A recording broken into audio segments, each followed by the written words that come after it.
लोग भी last time जो परफॉर्मेंस कैरेक्टरिस्टिक्स देख रहे थे जो इंटरनेट की प्रॉब्लम की वजह से कंप्लीट नहीं हुआ, ठीक है। तो आज मैं वहीं से स्टार्ट कर रहा हूँ, ठीक है। वो अपनी वीडियो लेक्चर शेयर कर रहा हूँ।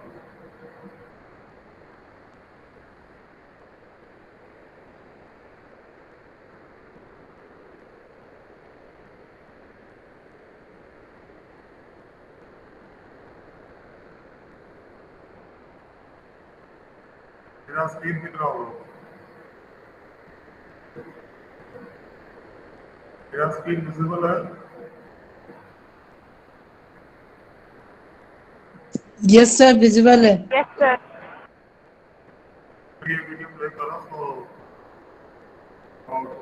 प्लीज गाइस सिलेक्ट करें तो यहाँ से सिलेक्ट के बाद कोई डाउट हो तो मुझसे पूछें।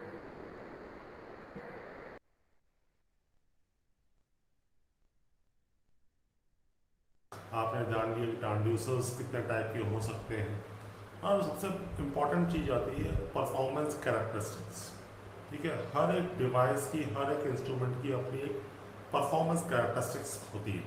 ठीक है, तो उसको हम लोग जो प्रैक्टिकली दो पार्ट में क्लासिफाई करते हैं, that is static characteristics and dynamic characteristics. Okay, तो पहले स्टैटिक कैरेक्टरिस्टिक्स देखते हैं कौन कौन सी स्टैटिक कैरेक्टरिस्टिक्स हो सकती हैं किसी भी इंस्ट्रूमेंट सिस्टम की। ठीक है, किसी भी डिवाइस की। सबसे पहला आ जाता है एक्यूरेसी। ठीक है, it is defined as the nearness of the indicated value to the true value of the quantity being measured.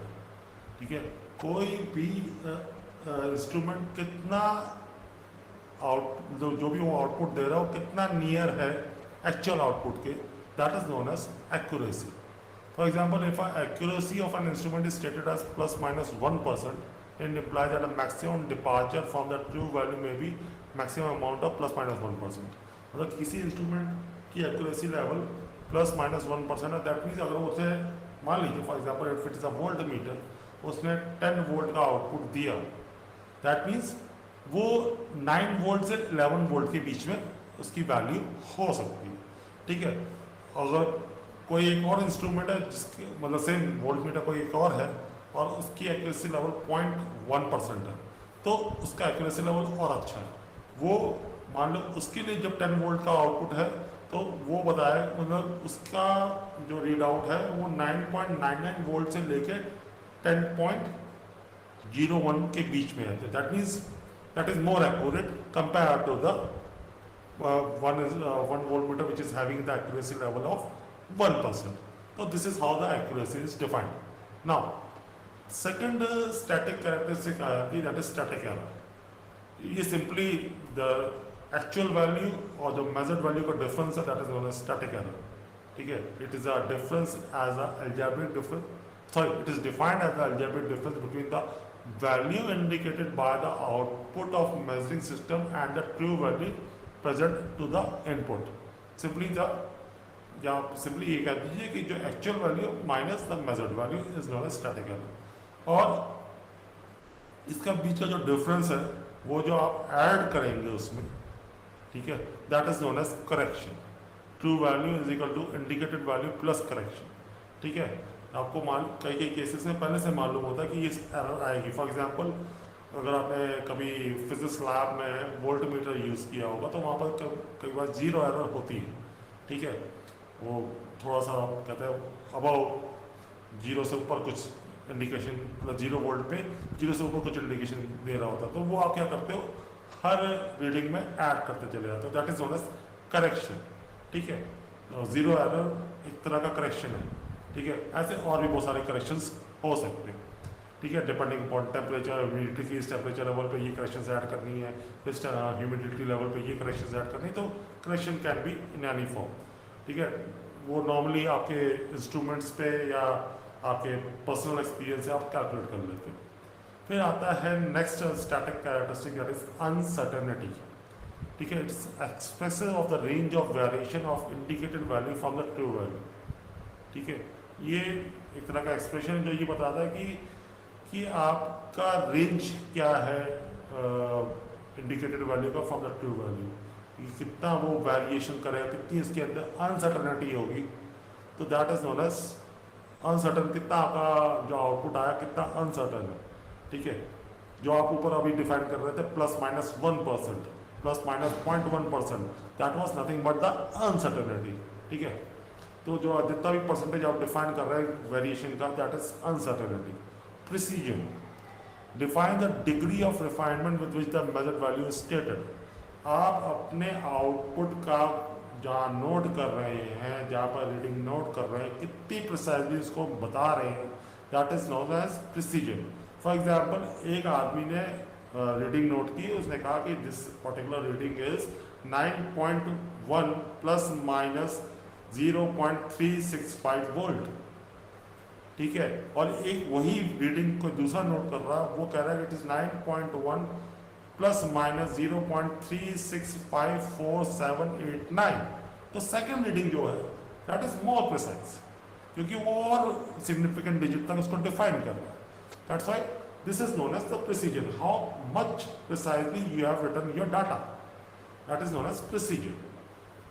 Now हम लोगों ने देख लिया accuracy, static error, correction, uncertainty, precision. Now the most important that is repeatability. Repeatability जो यहाँ पर define किया, it reflect the closeness of agreement of a group of output signal obtained by same observer for the same input quantity using the same method and apparatus under the same operating environment but over the short time span। यहाँ कहने का मतलब ये है कि मैंने एक instrument लिया, ठीक है, उससे मैं एक पर्टिकुलर सिस्टम का कुछ मेज़र कर रहा हूँ, ठीक है। तो अब मैं उसको शॉर्ट टाइम स्पैन के बाद सेम कंडीशंस में फिर मेज़र कर रहा हूँ।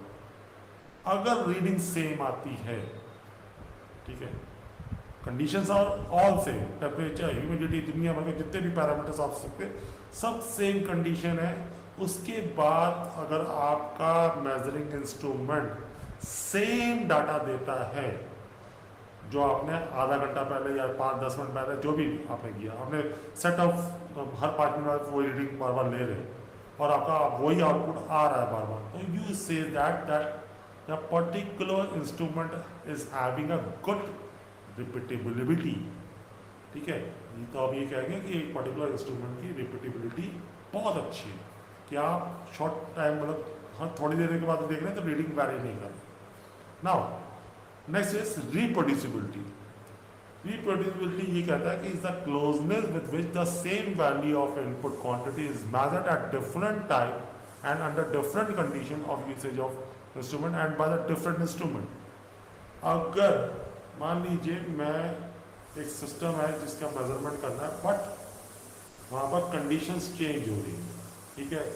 मैंने वो मेजरमेंट अपने यहाँ फिजिक्स लैब में किया, फिर हो सकता है कि मैं दूसरे इंस्टीट्यूट में गया, वही सिस्टम का मेजरमेंट मैंने दूसरे इंस्टीट्यूट में किया, मैंने इंस्ट्रूमेंट भी दूसरे यूज़ किए, ठीक है। फॉर एग्जाम्पल आप was measuring voltage at my institute with analog volt meter and वही सिस्टम का मैं मान लीजिए I move to another institute और वहाँ पर मैंने डिजिटल वोल्ट मीटर से इसको मेजरमेंट किया।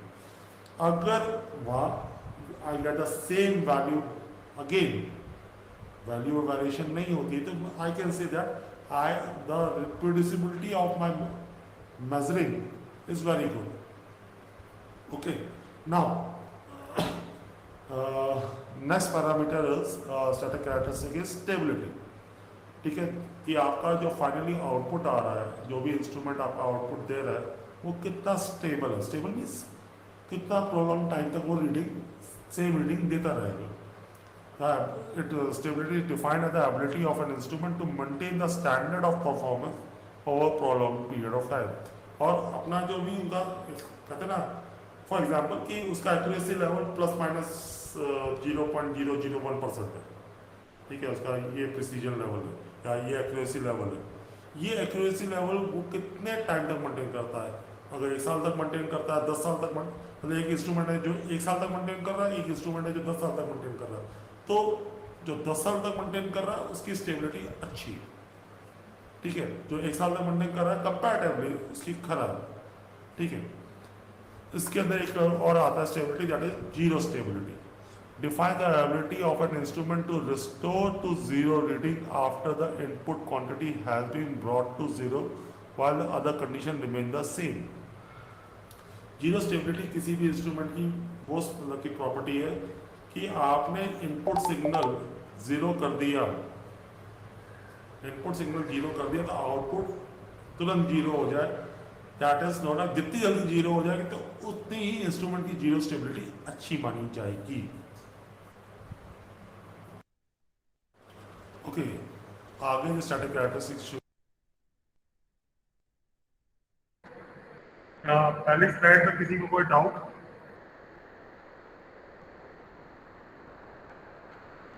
किसी को कुछ भी पूछना हो इतने पार्ट में?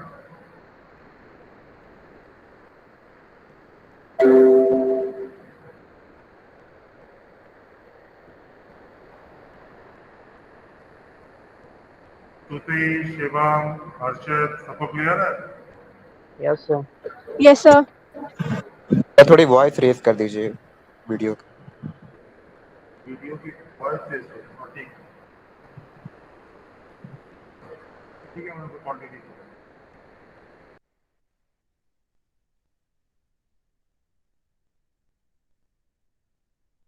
नेक्स्ट है that is resolution is the smallest increment of the input quantity to which the measuring system responds।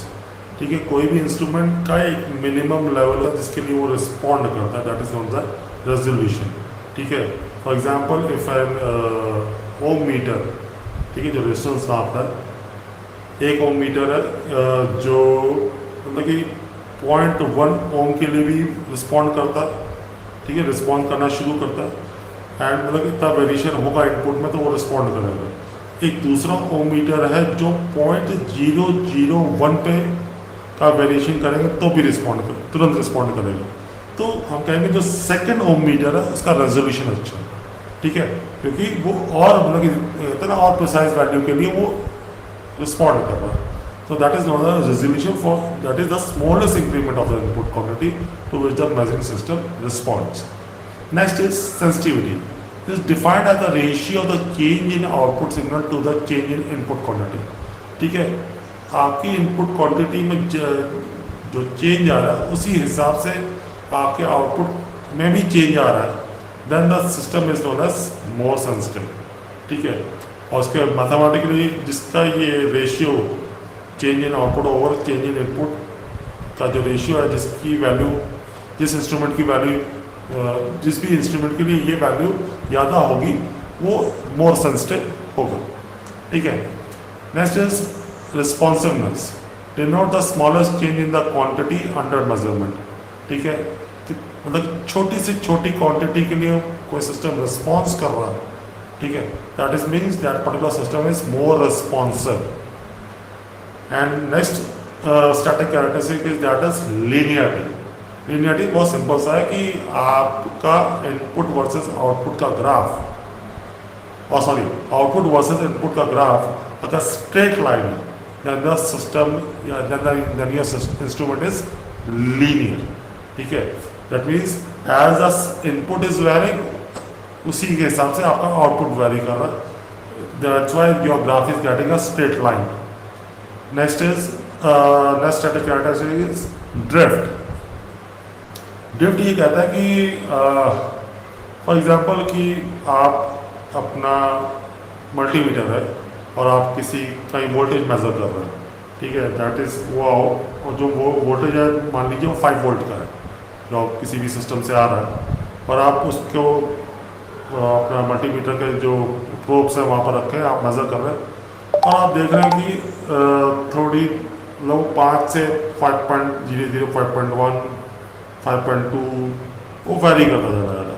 तो ये जो वेरिएशन हो रहा है, इनपुट वेरी नहीं कर रहा बट आउटपुट वेरी कर रहा है, और ये नॉर्मली ये वेरिएशन आपके इंस्ट्रूमेंट सिस्टम की वजह से होते हैं, जो उसके इंटरनल कंपोनेंट्स हैं उसकी वजह से होता है, due to heating of the instruments, heating of the component of the instruments, उसकी वजह से आपके जो आउटपुट रीडिंग, जो रीडिंग आप मेजर कर रहे हैं वो वेरी करने लगती है।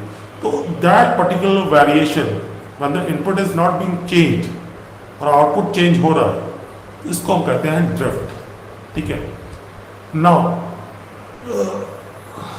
Next static characteristic is threshold. Threshold her instrument का एक मिनिमम वैल्यू होगी जिसके लिए वो रिस्पॉन्ड करना शुरू करता है। ठीक है, मतलब वो जीरो से इनिशिएट करेगा, that is known as the threshold input of that instrument, और it is defined as the minimum input quantity that is necessary to cause a detectable change in output signal for a zero indication. यहाँ बात zero की है। ठीक है, zero indication, zero से fluctuate करना पर मूव करने के लिए जो आपका मिनिमम रिक्वायरमेंट है इनपुट सिग्नल की, that is known as threshold value. Input impedance, output impedance, जैसे कि टर्म है वैसे से क्लियर है कि इनपुट इम्पिडेंस किसी भी इंस्ट्रूमेंट का एक अपना एक इनपुट रेजिस्टेंस कह सकते हैं, इम्पिडेंस होता है, और कुछ आउटपुट इम्पिडेंस होता है, ये हर एक इंस्ट्रूमेंट का होता है। तो these were the static characteristic of any instrument. Okay, there are some more static characteristic. One is known as dead band. Dead band is defined as the largest change in the input quantity to which the measuring system does not respond. ठीक है, हर instrument में कुछ, हर मैं तो नहीं, कुछ instruments में ऐसा भी होता है कि पर्टिकुलर इनपुट रेंज के लिए सिस्टम रिस्पॉन्स नहीं करता, and that particular system, that particular range is known as dead band. जैसे कि आपके फिगर में दिखा रखा है। ठीक है, फर्स्ट कर्व और सेकंड कर्व में देखिए, बीच में मतलब नियर द जीरो पार्ट कुछ पर्टिकुलर इनपुट के लिए आउटपुट रिस्पॉन्स नहीं कर रहा है, that particular zone is known as dead zone और डेड बैंड। ओके, तो this is also a static characteristic of any instrument. ठीक है, next is span. It is normally from zero to some full scale value. ठीक है, इसको हम span कहते हैं कि what is the span of the instrument, को हम कहेंगे जैसे मान लो कोई वोल्ट मीटर है तो हाँ भाई ये 0 से 20 वोल्ट के लिए मेजर कर सकता है, that is known as the span of the system. Range, तो range is known as full scale value और लोअर स्केल वैल्यू के बीच डिफरेंस। जैसे मैंने ऊपर कहा कि स्पैन क्या है, 0 to 20 वोल्ट, तो उसकी रेंज क्या होगी, 20 वोल्ट, 20 वोल्ट माइनस 0 वोल्ट। कई कई केस में जैसे वोल्ट मीटर होते हैं वो -5 वोल्ट तक +5 वोल्ट तक वेरी कर सकते हैं। तो स्पैन क्या होगा, -5 वोल्ट टू +5 वोल्ट, और रेंज क्या होगी, इट विल बी 10 वोल्ट। उसकी रेंज क्या है, -5 to 5, इसका डिफरेंस निकालें, दैट विल बी 10 वोल्ट। तो this is how span and range is defined. Now I think the, यहाँ तक किसी को कोई डाउट हो पूछना हो?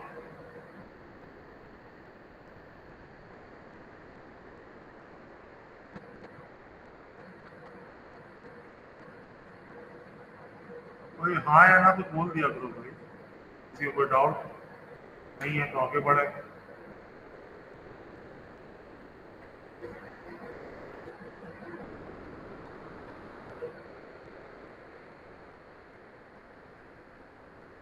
Okay, nobody is responding, that means सबको हर चीज क्लियर हो गई।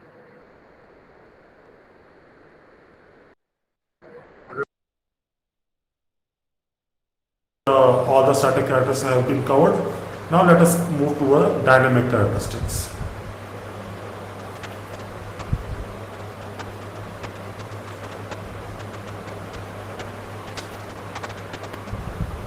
Okay, dynamic characteristics सबसे पहले आया था dynamic error. It is defined as algebraic difference between the indicated value and the measured value and indicated value of the measurand and the true value at any particular instant. And the measurand is a function of time. मान लीजिए कोई signal है जो time के साथ वारी कर रहा है, आप पर्टिकुलर इंस्टेंट पे मेजरिंग करते हैं और उस वक्त आपको ओरिजिनल वैल्यू मालूम है कि इसकी ओरिजिनल वैल्यू ये होनी चाहिए, तो उस वक्त जो डिफरेंस आ रहा होगा that will be the dynamic error of a system.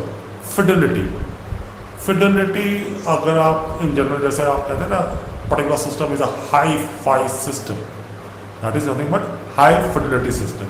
Fidelity का मतलब ये है कि जैसे जैसे आपका इनपुट वैरी कर रहा हो वैसे वैसे आपका आउटपुट भी वेरी कर रहा है. That means the output is totally following the input, then the particular system is known as having high fidelity. और यहाँ पर डिफाइन भी किया, fidelity of a measuring system refers to its ability to follow instant by instant the variation of the measured with time. ठीक है, जैसे जैसे मतलब वही बात होगी कि जैसे जैसे इनपुट वेरी कर रहा है वैसे वैसे अगर आउटपुट उसको फॉलो कर रहा है, then the system is known as having high fidelity. Now the bandwidth, हर एक system particular range of frequency के लिए वर्क करता है. ठीक है, that range of frequency for which the system gives you the output is known as bandwidth. Bandwidth of a system is the range of frequency for which the dynamic sensitivity is satisfactory. Okay, or for measuring system, the dynamic system is required to be within the plus minus 2% of the static sensitivity. The amplitude frequency characteristic is almost as flat as shown. ठीक है, जैसे नीचे एक bandwidth दे रखी है एक particular system की, तो वो ये डिफाइन कर रहा है कि इतने रेंज के लिए आपका जो आउटपुट आ रहे हैं वो रिस्पॉन्स जो आ रहे हैं वो वेल डिफाइंड आ रहा है. ठीक है, तो एक सर्टेन रेंज ऑफ फ्रिक्वेंसीज के लिए जो सिस्टम आउटपुट दे, that is known as the bandwidth of a system. Speed of response, ठीक है, our physical system is referred to its ability to respond to a sudden change of amplitude of impulses. ठीक है, speed of response normally हम लोग जो define करते हैं that is time constant, measurement lag, dead time element. ये कुछ speed of responses हैं. टाइम कांस्टेंट नॉर्मली होता है कि एक सर्टन रेंज पर आपका आउटपुट आ जाए, एक पर्टिकुलर वैल्यू पे आउटपुट आ जाए, उसको आपके सिस्टम को उस पर्टिकुलर वैल्यू तक आने में कितना टाइम लग रहा है, that is known as time constant. या स्टेडी स्टेट वैल्यू पे आने में कितना टाइम लग रहा है, that is known as time constant. और किसी भी सिस्टम हम चाहेंगे कि टाइम कांस्टेंट कम से कम, ठीक है, तो उसका स्पीड ऑफ रिस्पॉन्स बहुत अच्छा होगा. ठीक है, तो थोड़ा मैथमेटिकली इसको डिफाइन करें. It is associated with the behaviour of the first order system and is defined as a time taken by the system to reach to 63.2 of its final output signal amplitude. ठीक है, अगर 63.2% output value तक वो पहुंच गया, वहां तक पहुंचने में जितना उसको टाइम लगा, that is known as the time constant. ऐसे measurement lags signify the time delay in the occurrence of output signal due to input signal. Input signal आपने दिया और आउटपुट आने में जितना टाइम लगा, that is known as measurement lag. Again measurement lag हम चाहेंगे कि कम से कम हो due to increase the speed of response. Dead time element, again it's for the certain system does not respond to the input until some time elapsed, whatever be the nature of the input signal. कुछ system होते हैं कि ठीक है threshold value उसकी है कि इस वैल्यू के ऊपर वो रिस्पॉन्स करेंगे, पर तो वो थ्रेशोल्ड वैल्यू देने के बावजूद कुछ टाइम लेते हैं तो स्टार्ट रिस्पॉन्स, तो that is known as dead time element. ठीक है, वो उसका dead time element. Again to get a good speed of response we require that वो डेड टाइम एलिमेंट कम से कम. ठीक है,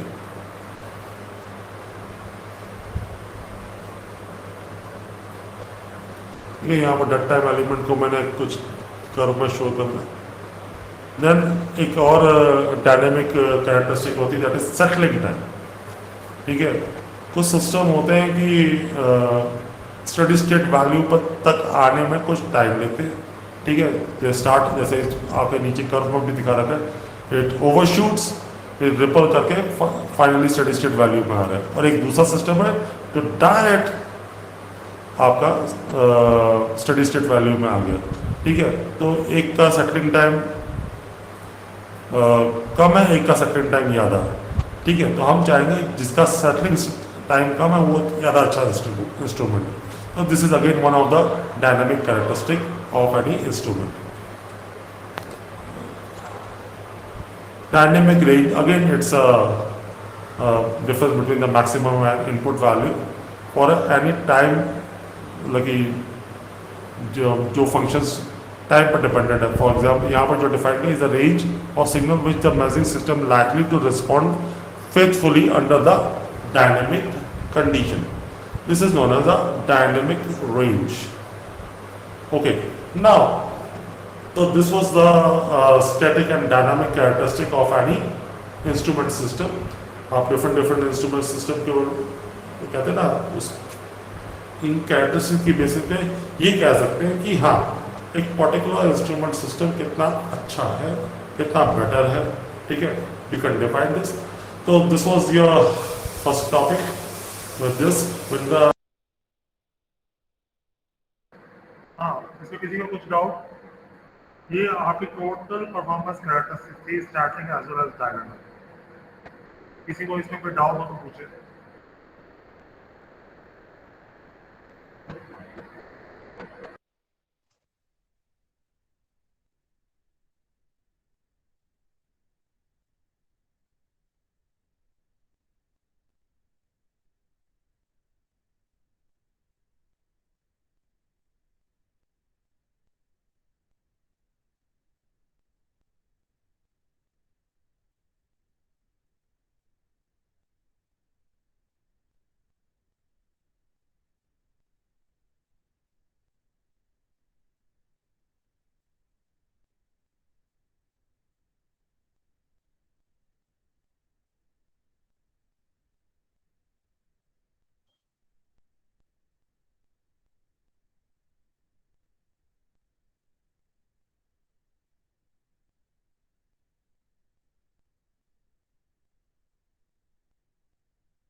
हाँ, किसी को कोई डाउट नहीं? कोई रिस्पॉन्ड नहीं कर रहा है? Shruti, Yes, sir. All clear? Yes, sir. Okay. Then अब तो ये तो हो गया कि स्टैटिक एंड डायनामिक कैरेक्टरिस्टिक हो गई, ये जनरल कैरेक्टरिस्टिक हर एक इंस्ट्रूमेंट की होती है. नाउ अब सबसे पहला मेजरमेंट हम लोग शुरू करते हैं, क्योंकि मैं लैब पॉइंट ऑफ व्यू से भी देखना है, तो मैं सबसे पहले शुरू कर रहा हूँ मेजरमेंट ऑफ इम्पीडेंस. ठीक है. एक तरीका तो उसका है कि you can measure it from ohm meter. Ohm meter वाली टेक्निक हम लोग बाद में देखेंगे. हम पहले नल टेक्निक का यूज करके मेजरमेंट, इम्पीडेंस मेजरमेंट देखते हैं. इसमें सबसे फंडामेंटल आपका इजी ब्रिजेस आते हैं. इसमें सबसे पहले आया था व्हीटस्टोन ब्रिज, जो सब लोगों ने क्लास 12 में पढ़ा है. लेकिन सब लोगों ने पढ़ा है क्यों? Preeti, Preeti, Shivam, Yes, sir. Wheatstone bridge पढ़ा है? सर आपकी आवाज क्लियर नहीं है मुझे. I am saying that Wheatstone bridge आपने पढ़ा है कभी पहले? हाँ सर पढ़ा है. Yes, sir. ये सर. क्या होता है व्हीटस्टोन ब्रिज में? सर क्या बोल रहे हैं? व्हीटस्टोन ब्रिज से क्या करते हैं हम लोग?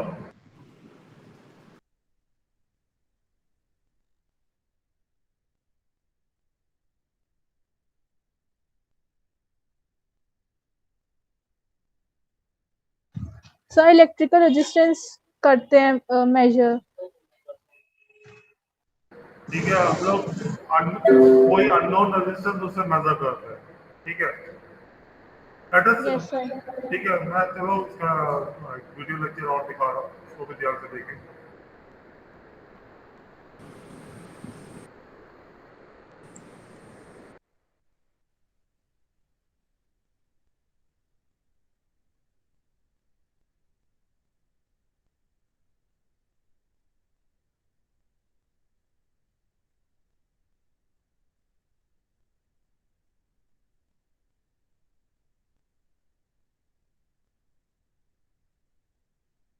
मेरा स्क्रीन विजिबल आ रहा है ना? Yes, sir. Yes, sir.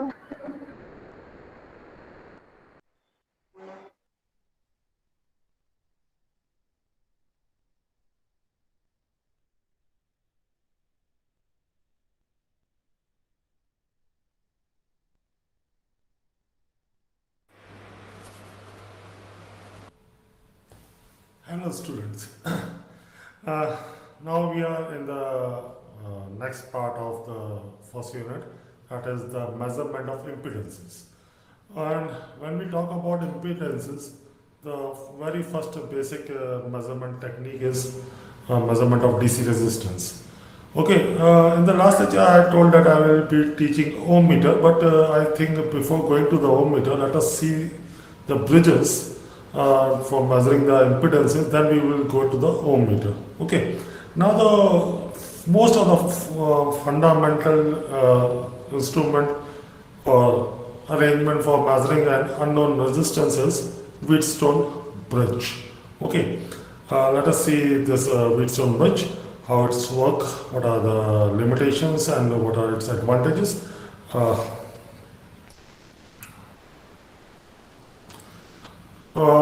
The bridge circuit is a null method. Okay, it operates on the principle of comparison. That is, the known standard value is adjusted until it is equal to the unknown value. You simply take a comparison method, and by using a different detector, you can you detect the null point, and finally it says that the bridge is in the balance condition, and you can identify the unknown impedance. Okay, now the bridge circuits are normally classified into two categories, that is DC bridges and AC bridges. Okay, in the DC bridges we have Wheatstone bridge, Calvin bridge, Mega Ohm bridge. Okay, in our syllabus in the undergraduate course, we normally interested in knowing the Wheatstone bridge and the Calvin bridge.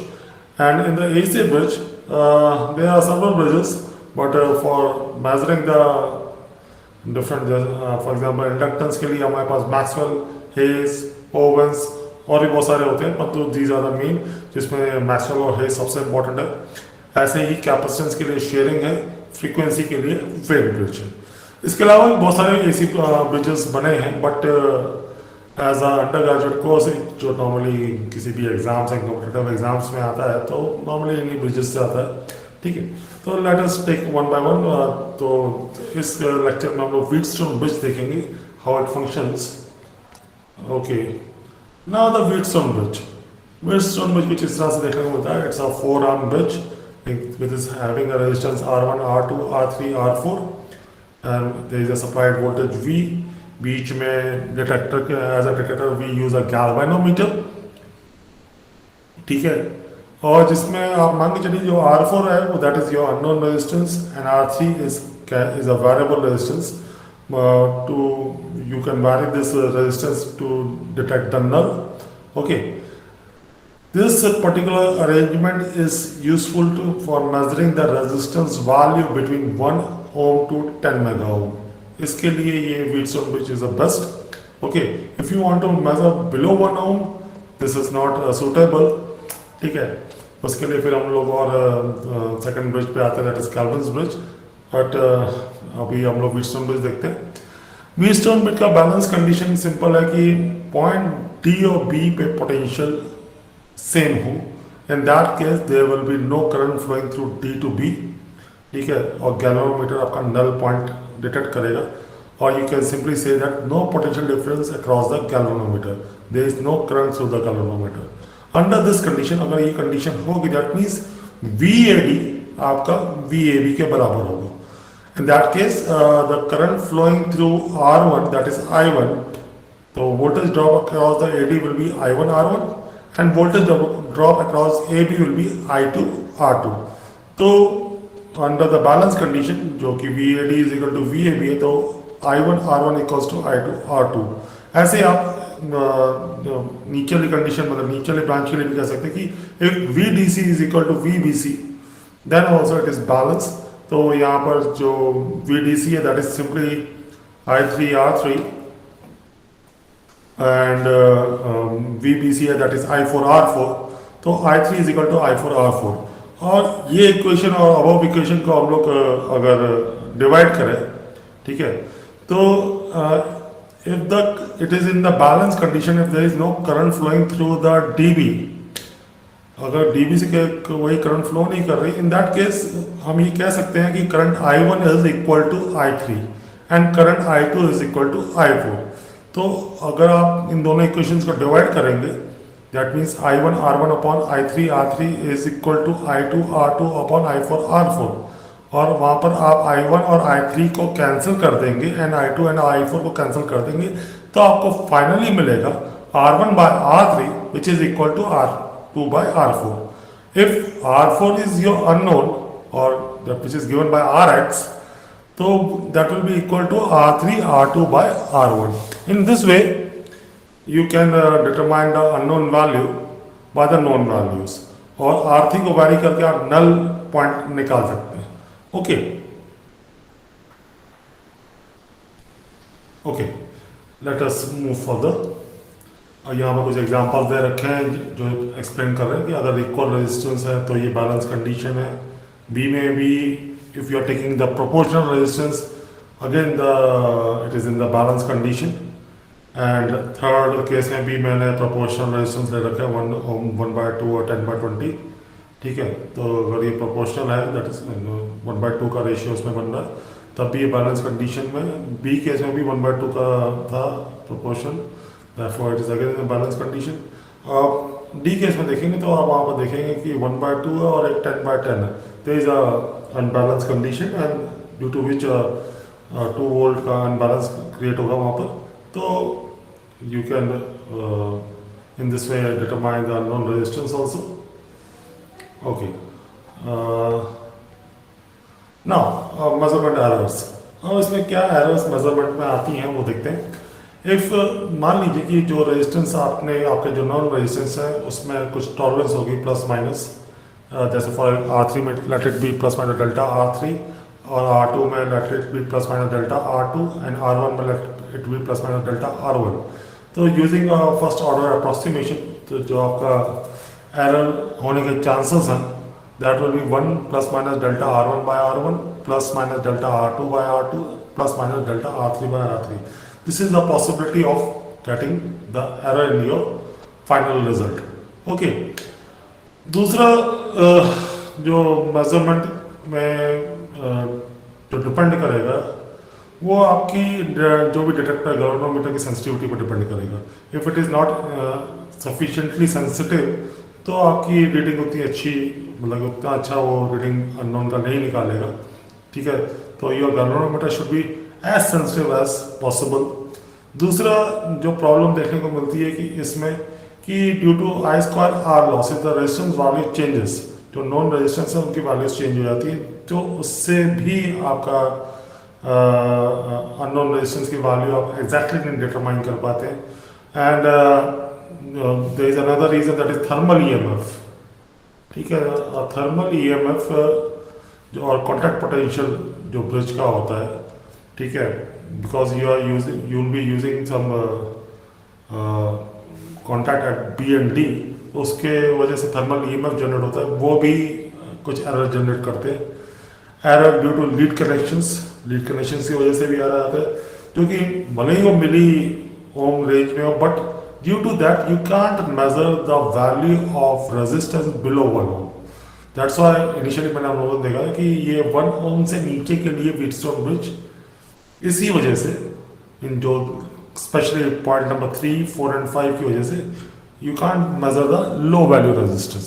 Okay, that's why it's Wheatstone bridge is only good for from 1 ohm to 10 mega ohm range. Okay, let us see some numerical. In the Wheatstone bridge circuit, R3 is a decayed resistance specified in the accuracy level of plus minus 0.2%, and R1 and R2 is 500 ohm plus minus 0.1%, if the value of R3 at the null point is 520.4 ohm, determine the possible minimum and maximum value of Rs. Okay, let us see. Simply हम लोग error equation को use करेंगे, ठीक है। तो simply सारी values रख दें। 50 आपको R3 की वैल्यू मालूम, दैट इज 520.4, R2 की वैल्यू मालूम 500, R1 इज 500, ठीक है। आपको एरर्स की सारी वैल्यूज मालूम है, ठीक है। R1 की that is 0.1, R2 is 0.1, R3 is 0.2, ठीक है। आप सिंपली सारी वैल्यूज लिखते चले जाए and you will finally get the range of value, that is 520.4 plus minus 0.4%. तो इससे अगर कैलकुलेट करेंगे यू विल बी गेटिंग 518.322 522.48। ये वैल्यू आपकी अननोन रेजिस्टेंस की हो सकती है। This is a possible range. Okay, let us see the second numerical. A Wheatstone bridge has a ratio of 0 by 100, that is R2 by R1 का जो ratio है उस, अच्छा ये R2 by R1 का रेशियो, उसको रेशियो आर्म भी कहते हैं, ठीक है। That is also known as ratio arm. At first balance R3 is adjusted to 1000.3 ohm. The value of Rs is then changed by temperature change. The new value of R3 to achieve the balance condition again is 1002.1 ohm. Find the change in Rs due to the temperature change. ठीक है, तो यहाँ पर हमारा ratio आम है। Initially जो value variable resistance की वैल्यू 100 और 1000.3 थी, फिर आपका जो अननोन रेजिस्टेंस टेम्परेचर चेंज की वजह से कुछ नया वैल्यू आया, नई वैल्यू आई, जिसकी वजह से जो वेरिएबल रेजिस्टेंस है उसकी वैल्यू भी चेंज हुई, दैट इज 1002.1। तो you have to find the change in Rx।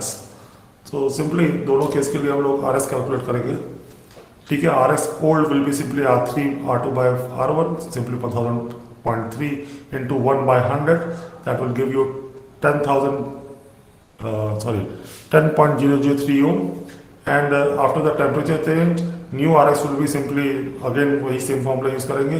अब की बार जो R3 लेंगे that will be 1002.1 into 1 by 100, that is 10.021। दोनों का डिफरेंस निकालेंगे, that is near about 0.018 ohm, which is the change in the resistance R3 due to the temperature change. Okay. Now the sensitivity of the galvanometer. A galvanometer is used to detect the unbalanced condition in Wheatstone bridge. ठीक है, galvanometer का काम है unbalanced condition को detect करना। Its sensitivity, तो finally the current sensitivity galvanometer की है, वो ही अफेक्ट करेगी पूरे मेजरमेंट को। And current sensitivity is nothing but current per unit deflection and the internal resistance. Now let us do a simple calculation for a unbalance condition. तो उसके लिए हम लोग थेवेनिन इक्विवेलेंट निकालेंगे इस व्हीटस्टोन ब्रिज का for determining the galvanometer current IG। अगर unbalance condition है उस केस में IG की वैल्यू कैसे निकलेगी वो देखते हैं। सबसे पहले हम लोग निकालते हैं कि गैल्वेनोमीटर के अक्रॉस थेवेनिन वोल्टेज क्या होगी। What will be the voltage across galvanometer if the condition is unbalance. VCD simply क्या होगा, VAC minus VAD, that will be simply I1 R1। VAC is nothing but the current flowing through resistance R1 और उसका multiplication कर दे तो I1 R1, और ऐसे ही VAD is nothing but the current flowing through R2 into R2, that is I1 R1 minus I2 R2। और I1 क्या होगा, I1 simply it will be simply the voltage across AB upon the total resistance of the path, जो कि V upon R1 plus R3 होगा, ठीक है। Similarly I2 will be simply V upon R2 plus R4। If you substitute this value of current in the above equation, you will be getting the Thevenin voltage VTH is equal to VCD, which is equal to V into R1 upon R1 plus R3 minus R2 upon R2 plus R4। तो ये finally आपका Thevenin voltage या voltage across CD आया, ठीक है। Now आपको Thevenin voltage मिल गया। अब हम लोग कैलकुलेट करते हैं थेवेनिन रेजिस्टेंस, ठीक है। टू डिटरमाइन फाइनली हमें निकालना क्या है, गैल्वेनोमीटर करंट निकालना है, current through G। That is IG। अगर हमें थेवेनिन वोल्टेज मिल गया, थेवेनिन रेजिस्टेंस मिल गया, तो हम लोग IG निकाल सकते हैं simply VTH upon RTH plus RG से निकाल सकते हैं। तो उसके लिए पहले RTH कैलकुलेट करते हैं। तो RTH कैलकुलेट करेंगे। तो RTH अगर आप देखेंगे, if you want to calculate RTH, तो हम लोग वोल्टेज सोर्स को शॉर्ट करेंगे। That means the point AB will be shorted and CD will be open, जिसके अक्रॉस हमें मेजर करना है। ओके, तो AB मैंने शॉर्ट कर दिया और CD ओपन कर दिया। तो इसमें R1 and R3 they come in parallel and this combination is in series with the combination of R2 parallel with R4. So finally RTH will be R1 parallel with R3 plus R2 parallel with R4, और इसको और elaborate कर सकते हैं। तो that will be R1 R3 upon R1 plus R3 plus R2 R4 upon R2 plus R4. Okay, now finally the Thevenin equivalent circuit will be simply VTH in the series with RTH and finally the galvanometer. So current IG flowing through the galvanometer will be simply VTH upon RTH plus RG, and RTH can be calculated from the previous equation and VTH can be calculated from the previous equation. In this way, you can determine the galvanometer current in the unbalanced condition. Let us see numerical on this base. Okay, let us see numerical on this base on an unbalanced condition. The question is saying that a figure below show a schematic diagram of a Wheatstone bridge with the value of the bridge elements. Okay, the value of the bridge is given there. If I can expand, I can show you the values. And that is 100 ohm, 1000 ohm, 200 ohm and 2005 ohm. Okay, and there is a supply of 5 volt. And okay, this is the values. And the question is saying that the battery voltage is 5 and the internal resistance is negligible. The galvanometer has a current sensitivity of 10 millimeter per microampere. ठीक है, पर microampere और 10 millimetre का deflection होता है। And internal resistance of the galvanometer is 100 ohm. Calculate the deflection caused by the 5 ohm unbalance. ठीक है, if you come to the back to the question. Okay, this is the entire question. So you have to find the deflection of the due to the unbalance. So first of all, we will calculating the Thevenin voltage. Thevenin voltage. Let us see what is the Thevenin voltage that comes out to be. VTH is nothing but VAD minus VAC. That is again 5 volt into for VAD is 100 upon 100 plus 200 into 5. That will give you the voltage at point D, and similarly voltage at point C will be simply 1000 upon 1000 plus 2005. That will finally give you a value of 2.77 millivolt. Okay, this is the Thevenin voltage. Now let us calculate the Thevenin resistance. That will be simply 100 in parallel with 200 plus 1000 parallel with 2005. That comes out to be calculated, after calculation gives you 734 ohm. Okay, therefore the galvanometer current will be simply IG is equal to VTH upon RTH plus RG. तो हम लोग VTH calculate कर चुके हैं, that is 2.77 millivolt divided by RTH की value जो calculate हुई थी, that is 734 ohm plus the galvanometer resistance, that is 100 ohm. Okay, that is finally you will be getting the galvanometer current, that is 3.32 microampere. Okay, now the sensitivity of the galvanometer is given that it moves 10 millimeter per microampere. Therefore, for 3.32 microampere, it will move near about 33.2 millimeters. So this is the final deflection of a galvanometer due to the unbalance of 5 ohm in the branch. That is due to the 2005 ohm resistance. हाँ, इसमें किसी को कोई doubt है?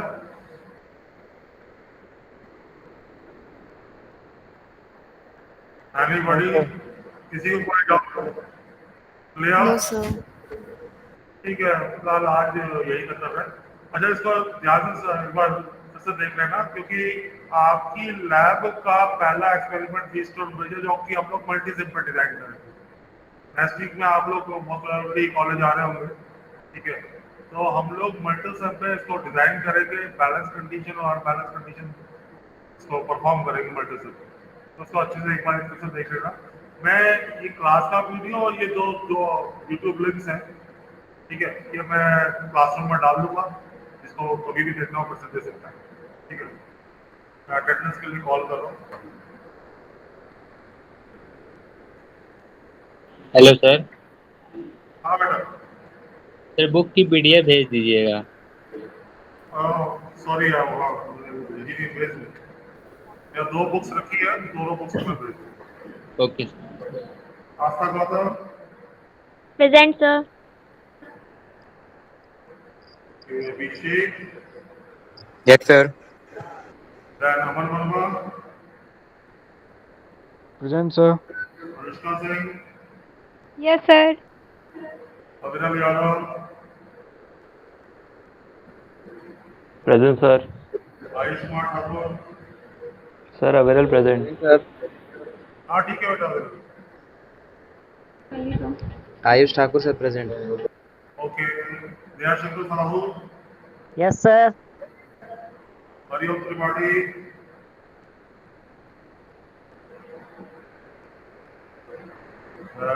हर्षित Patel. Present sir. Karishma Verma. Yes sir. Karam Tiwari. Present sir. Lalika Maheshwari. Present sir. Niharika. Present sir. Rupesh.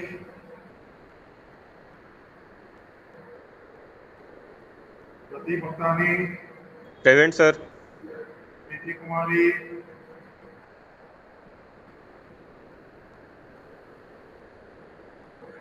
Rabia Ansari. Present sir. Rahul Kumar Yadav. Yes sir. Rahul Kumar. Present sir. Ravi Prakash. Yes sir. Abhijeet Singh. Yes sir. Vishu Verma. Sanjana Katiyar.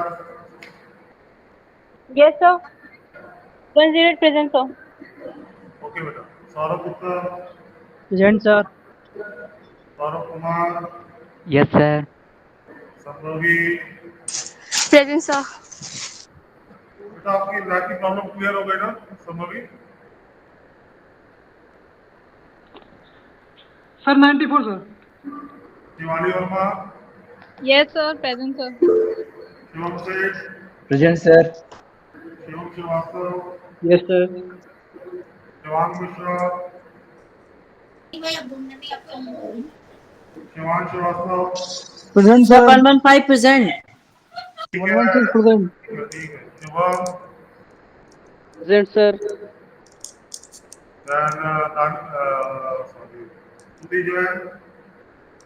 Present sir. Swati. Present sir. Tania Soni. Present sir. Present sir. Rajkumar. Yes sir. Vikas Singh. Present sir. ठीक है, जा सकते हैं आप लोग। किसी का attendance Sir, 94, sir. Nitish Kumar Sahu. Sir 83 sir Hariom Tripathi. ठीक है बेटा। ऐसे 390 दोनों का अटेंडेंस लग चुकी है। Sir, 94 लग गई है, sir. हाँ भैया लग गई। Okay, sir.